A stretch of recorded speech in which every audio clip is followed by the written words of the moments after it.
every day in every way. Every day in every way. When I take the time to praise the Spirit, oh my God, it's so good to me. One more just like that. Every day in every way. Every day in every way. When I take the time to praise the Spirit, oh my God, it's so good to me. I got up this morning singing. I got up this morning singing. I got up this morning singing. Oh my God, it's so. Oh my God, it's so. Oh my God, it's so good to me.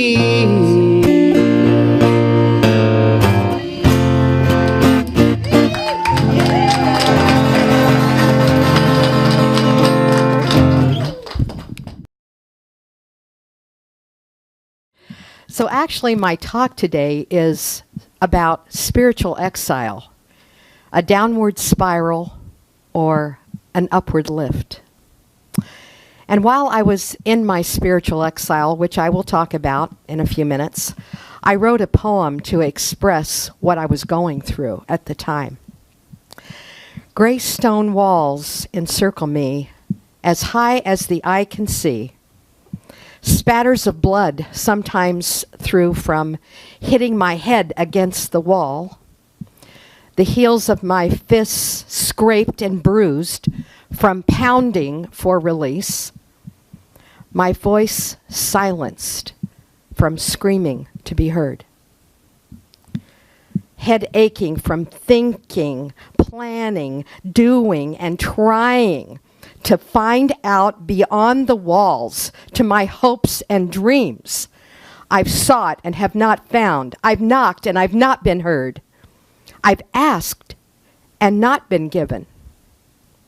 Success as a writer, prosperity and service, recognition for my gifts, affirmation of my own self, no reward for the striving, no comfort in the effort, no fruit in the doing. Instead, only disappointment and frustration, forever discontent in the excruciating longing.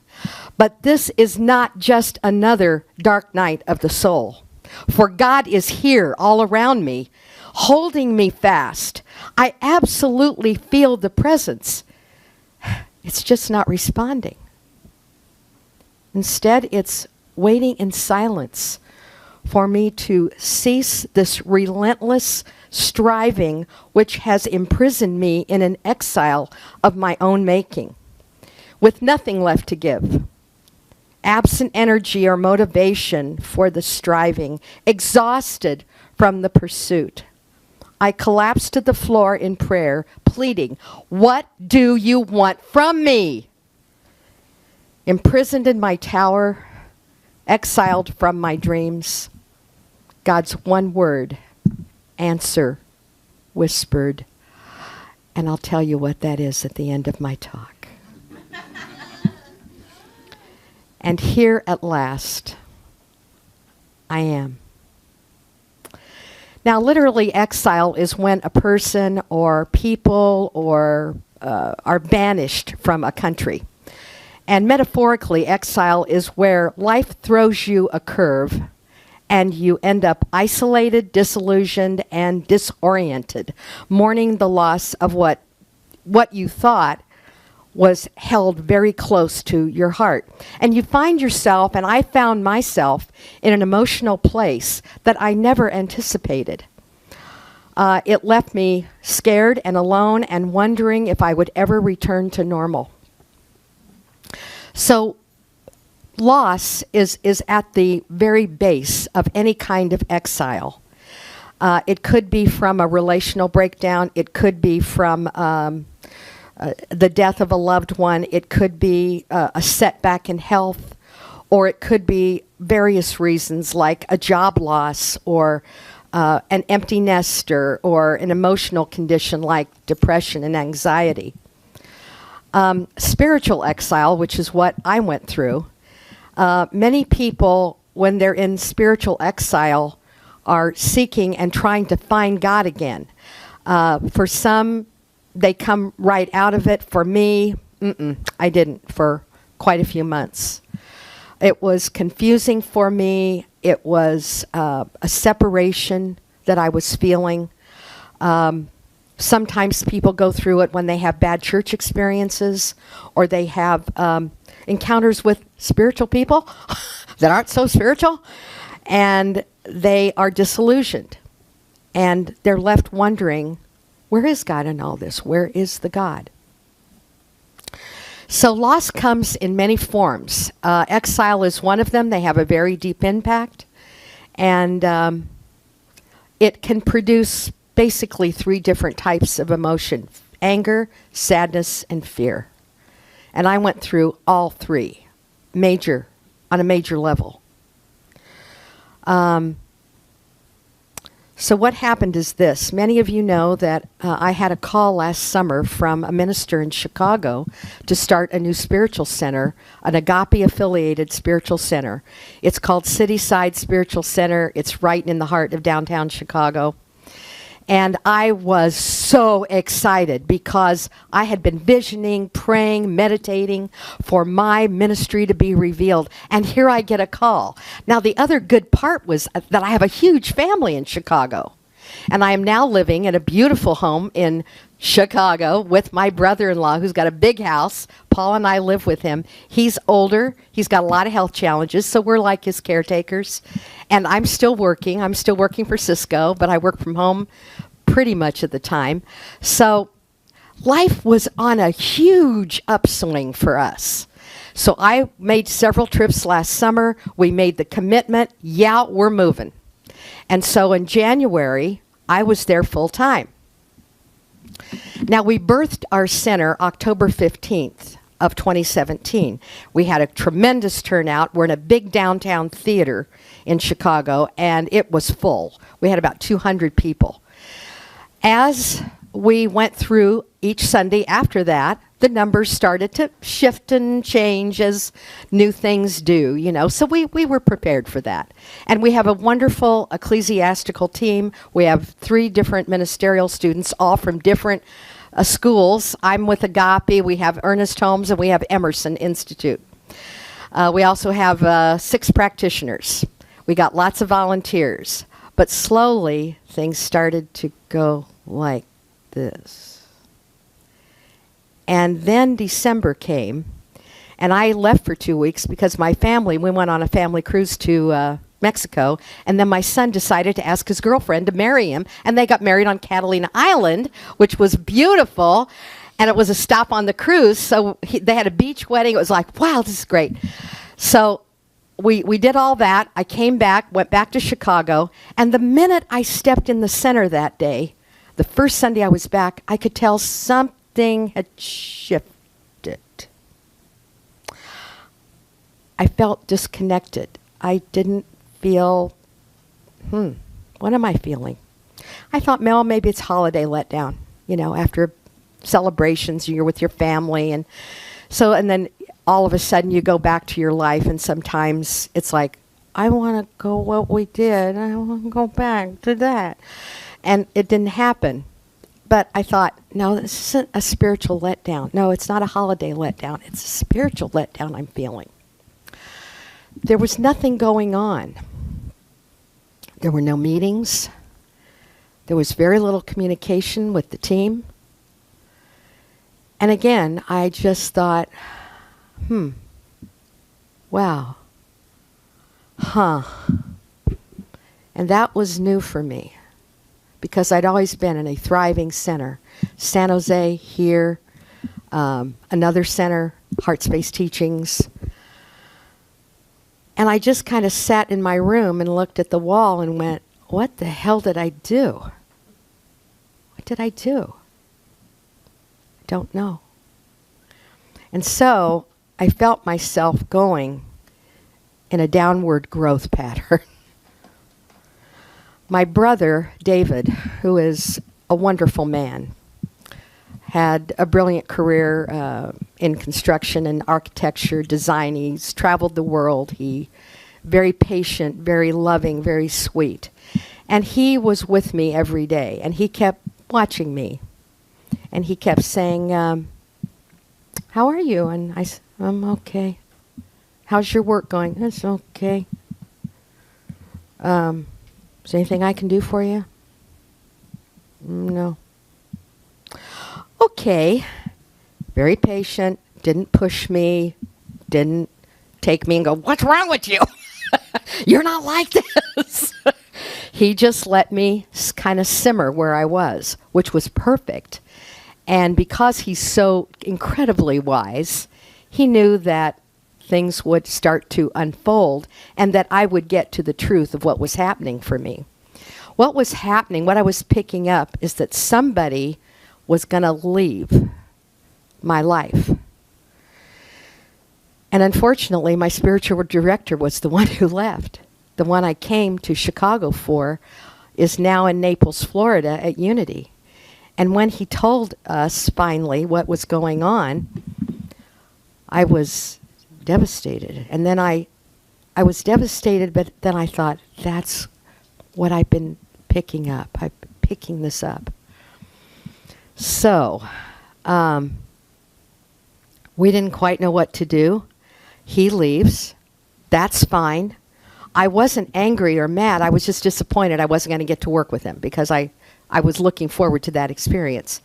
And it didn't happen. So then, thank goodness, we have an ordained minister on our team. Her name is Reverend Amy Daniels. She's great. And she picked up the ball and bang, things started to move again. Things started to rise again. And so now we are really connected. We have meetings every week. We're having our first foundational class this month. We're doing Prosperity Plus. But while I was in that exile, I suddenly realized that, you know, it is what it is. And I didn't deal with it very well, although I continued my, what I call my five-point spiritual practice: prayer, meditation, selfless service, classwork, and tithing. That's the foundation of any spiritual practice. Now, you combine that with our 5-step treatment, you have this wonderful match that comes together. And I learned that. All of a sudden, I thought, my 5-point spiritual practice is just like my spiritual mind treatment. Oh, thank you, God. Oh, thank you. I got it. I got it. And I really started at that point to even deepen myself further in my spiritual practice. So every day when I took my dog for a walk, I was doing a walking meditation. I'm enough. I'm enough. I'm enough. That was my mantra. I'm enough. I can do this. I'm enough. I can do this. God is with me. God is with me. God is for me. God is with me. Every mantra I could think of, I did as I was walking her. And she's my little prayer partner. So every morning when I take her out now, I take her in the backyard first. I have a big Buddha that I got, and I sit and meditate, and she just sits right there with me. And again, it's that, Lucy, you're doing good. You're going to make it. You're going to get through this. Okay, okay. And now Paul is there with me. He's my other rock, like my brother-in-law, my brother-in-love, I call him. So now we're a family. We've got the dog, the cat, and I got 2 guys in my life. Boy, I'll tell you, it's good. Because they both keep me on purpose. They're very different, but they're both absolutely exactly what I need right now. And so I kept going. When I was in my exile, I kept going to the why. Why is this happening? And finally I said, I got to get out of this. And then there was this part of me that wanted to stay in the exile because it was quiet, it was dark, it was removed from anyone or anything. I could easily hide out in Chicago. No one really knew me. The only people that knew me were at the spiritual center, but they really didn't know me yet because I don't believe you can come into a community and lead by credentials, and I've got a lot of them, but that's not what you do. You have to show up and meet people where they are, and you have to give of yourself probably more than ever, but you can't let your past dictate what is going to be in the present or in the future. You have to let that go. So I was fortunate that my family was supporting me, and just they were with me all the way. I found this quote from Ernest Holmes. Within us, then, there is a creative field which we call the subjective mind. Around us, there is a creative force and a creative field which we call subjective. And one is universal and the other is individual, but in reality, they're both the same. Thank you, Ernest. Reality is simply what it is. Part of reality is what the circumstances appear to be, but the greater reality has to do with spiritual principle. Now, my workshop this afternoon, if you're interested to stay for that, it's going to be from 1 to 3 here, and it's called A Return from Exile. How you get into it, and then some of the qualities that happen to you while you're in it, and how you get out of it. So if you're interested in learning about that, that's what I'm going to offer. It's very simple. I'm going to ask a few questions. We're going to journal. We're going to talk about our experiences on being on the darker side of the exile that we put ourselves through. But what I realized as I was coming out of the exile that I was feeling were some qualities that I cultivate every day. And I urge you to take these into your spiritual practice. Compassion, not only for yourself, but for everybody else around you. Love and connection. We feel it every time we walk in a center. We feel it. I feel it when I'm walking the streets of Chicago. I'm saying hi. Hi, how are you today? Hey, good. I don't know anybody, but I just talk to people, and they talk to me. So it's a revelation that happens. Deep and radical self-knowledge about who I am and what I express. Healing, vision. Oh, my vision. Yes, as I was in my exile, I was looking at Dr. Michael's book on visioning, and I kept looking at it like, pick it up. Open the book. Start reading. You know the vision process. Okay, what is the highest spiritual revealment for my life? What is the greatest good for my life? What is the greatest good for my ministry? What do I have to give up? What must I embrace? Is there any other information I need to know? That's it. Do it every day. The other thing, what's my intention? What is my intention? Ooh, I had to ask that every 5 minutes. What's your intention? What's your intention? Today I'm going to be peaceful and loving. Great. What's my intention? Peaceful and loving. Okay. I had to keep talking and answering. Also, when you're visioning, you're also pioneering something really great. You are pioneering in an unknown field. I was pioneering while I was in exile. I was trying to figure out where the trail was, like the pioneers that came out west. I was trying to find where the trail was going to lead me through all this.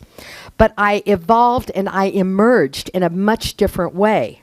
I also had a lot of mutual support. Like I said, I have a huge family. They're all Italian. They're loud, they're big, they're noisy, they fight. It's crazy, but I love it because it's so different. I'm not used to that, and they think I'm different, but they just love me. They think I'm fun and, great. Also, the contribution that I make in life by my time, my talent, and my treasure. Very important.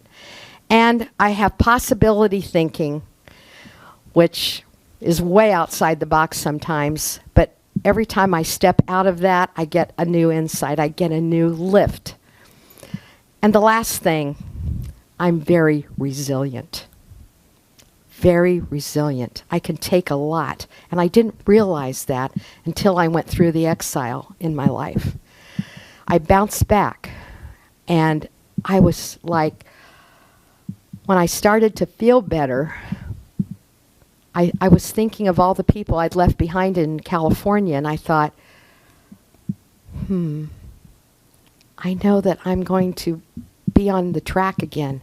And I just kept thinking about all of you and what you were doing and how you're resilient and how you bounce back, like Billy was talking about. So please join me today if you can. If you can't, that's fine. And by the way, the word that God revealed to me in that one moment was surrender. Surrender. And then I was at peace. Namaste, and so it is. Thank you.